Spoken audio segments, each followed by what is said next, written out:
Hop, bu videoda tonel botga qanday qilib gift sotishni, NFT sotishni ko'rsatib o'taman. Bilmaganlar uchun.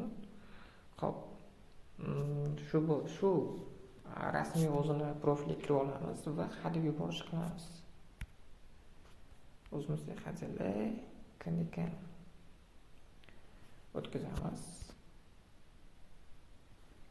Bo'ldi, o'tgandan keyin tonel botdan xabar keladi. Mana tonel botga xabar keldi, senga уже gifting kelyapti. Ilonni ochamiz. My gifts bo'limida onlistda biz giftimiz уже kelib bo'lgan bo'ladi. Xo'p, endi buni sotish. Xo'p, list for sale qiladigan bo'lsanglar, shu botni marketga sotib qo'yasizlar. Auksionga sotib qo'yadigan bo'lsanglar, auksion orqali tezroq sotib olsanglar bo'ladi. Xo'p, men auksion qo'yaman. Birinchi bo'lib buni floor narxini ko'rib olamiz. Xo'p, Kanikan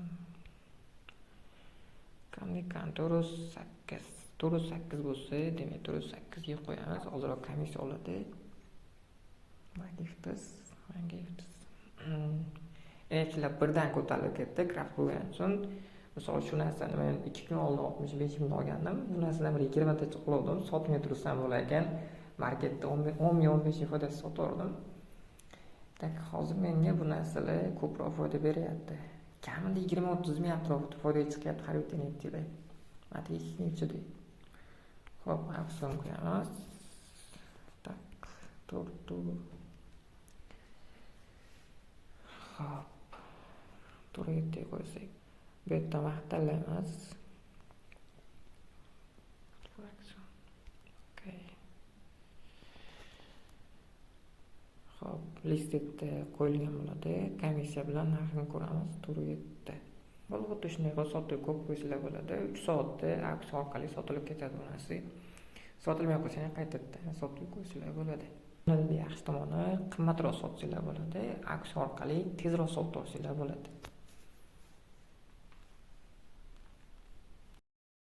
Xo'p, mana buni bu yerda 6-fevralda oldim ekan.